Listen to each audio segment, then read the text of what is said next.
بسم اللہ الرحمن الرحیم۔ میرے عزیز دوستوں، میرے بھائیوں اور میری ماؤں بہنوں بیٹیوں،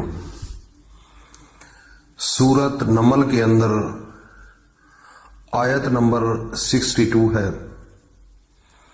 قرآن مجید اس کے اندر ایک چھوٹی سی آیت ہے سورت نمل کے اندر، وہ آیت آپ سماعت فرمائیں۔ بسم اللہ الرحمن الرحیم۔ امن یجیب المضطر اذا دعاہ ویکشف السوء۔ یہ قرآن مجید کے اندر موجود ہے، چھوٹی سی آیت ہے۔ امن یجیب المضطر اذا دعاہ ویکشف السوء، یہ اللہ کا قرآن ہے۔ اس کا معنی کیا ہے؟ بھلا کون پہنچتا ہے بے کس کی پکار کو جب اس کو پکارتا ہے اور سختی دور کرتا ہے؟ میرے بھائیوں اور دوستوں، میری ماں بہنوں بیٹیوں، یہ قرآن کے اندر ایک چھوٹی سی آیت ہے۔ یہ آپ کو ہر قسم کی پریشانی میں اللہ تعالیٰ کو پکارنے کے لیے قرآن مجید کی مجرب آیت ہے۔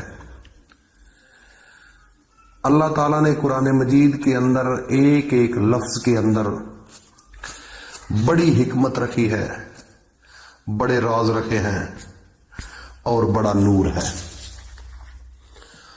قرآن مجید ایک واحد کتاب ایسی ہے کہ جس کی حفاظت کے لیے اللہ نے خود اپنے ذمہ لیا ہے اس کی حفاظت۔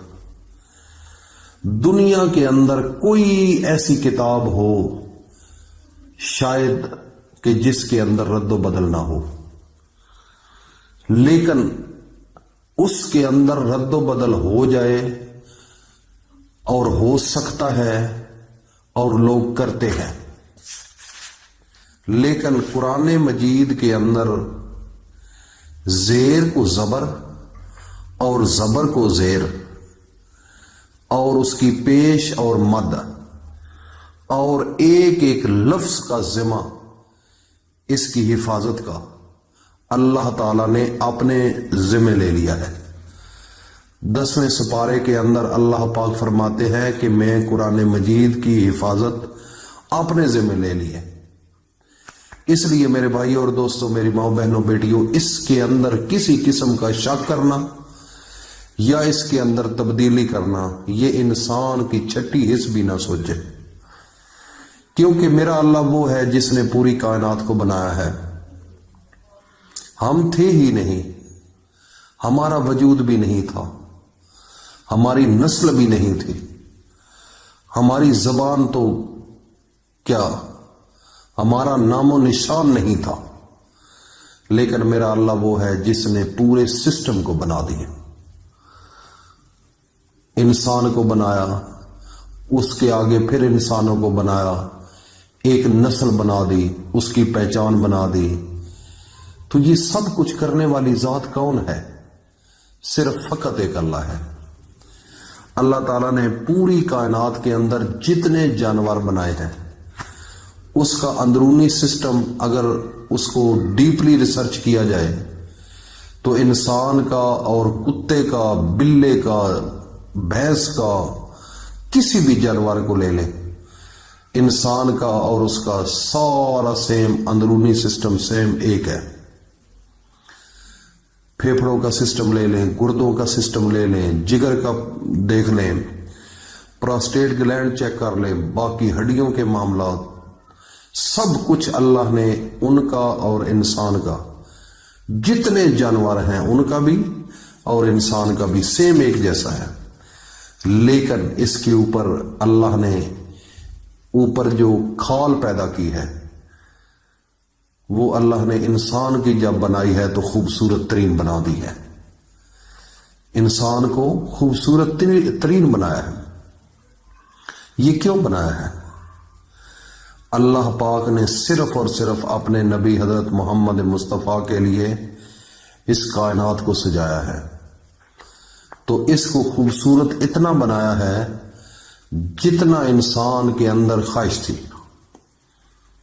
جب انسان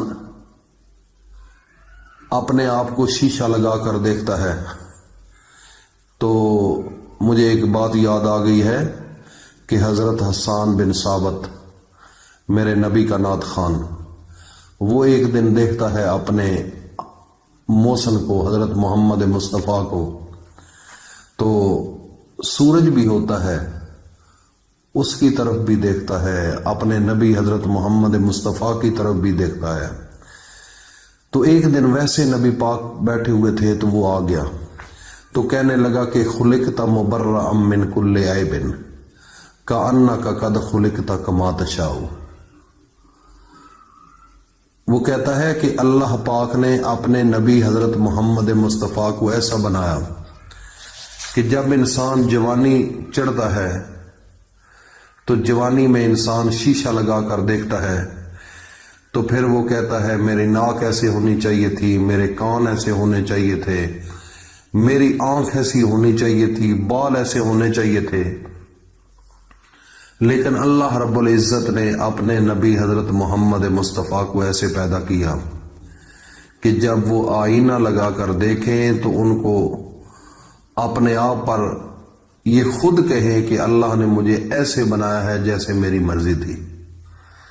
تو میرے بھائی اور دوستو، اللہ نے اتنا خوبصورت اپنے نبی کو بنایا تو اس کے لیے پورے جہان کو پھر خوبصورت بنا دیا. اور انسان سے اللہ کو بڑی محبت ہے، بڑی محبت ہے. صرف انسان کو چاہیے کہ اللہ کی جانب ایک قدم اٹھائے، اللہ 70 قدم اس انسان کی طرف اٹھاتا ہے. اتنی محبت کرتا ہے اللہ پاک اپنے بندے سے. تو اس لیے میرے بھائی اور دوستو، خصوصاً میری ماؤں بہنوں بیٹیوں سے میں التماس کروں گا کہ وہ اپنے آپ کو چینج کریں. گھر کی زینت ہے عورتیں. گھر کے اندر، جس گھر کے اندر عورت ٹھیک ہے، خدا کی قسم وہ نسل ٹھیک ہے، وہ گھر عزت والا ہوتا ہے، وہ گھر شان والا ہوتا ہے. اس کی لوگ باتیں کرتے ہیں، گھر دیکھنا ہے تو وہ دیکھ لو. عزت اگر گھر کی بنتی ہے تو عورت کی وجہ سے بنتی ہے. مرد کا آٹومیٹک ذہن ٹھیک کر لیتی ہے عورت. اگر عورت ٹھیک نہیں ہوتی تو مرد زور لگا لے، وہ عورت بڑی مشکل سے وہ گھر سے ہی کر لیتی. اس لیے میں اپنی ماؤں بہنوں بیٹیوں سے اپیل کروں گا کہ آپ اللہ کے سامنے جھکا کریں، با پردہ رہا کریں، اللہ تعالیٰ کے قرآن کو سینے میں بسا لیں، قرآن کو پڑھا کریں اور دل کے اندر حضرت فاطمہ الزہرا کی زندگی کے مطابق اپنی زندگی گزارنے کا عہد کریں. اللہ رب العزت اس دنیا کے اندر بھی آپ کو خوشیاں نصیب کرے گی اور اتنی عزت آپ کی دے اللہ پاک دیں گے آپ کو کہ دنیا آپ کو سلام کرے گی. اور جب اس دنیا سے جاؤ گے، خدا کی قسم آپ کی لوگ باتیں کریں گے کہ اگر نسلی کوئی عورت ہے، خاندانی کوئی عورت ہے تو یہ ہے. تو اپنی عزت اس دنیا کے اندر بھی قائم رکھو اور آخرت والی زندگی کے اندر بھی قائم رکھو. اللہ پاک ہم سب کو اس پر عمل کی توفیق عطا فرمائے. السلام علیکم ورحمۃ اللہ وبرکاتہ.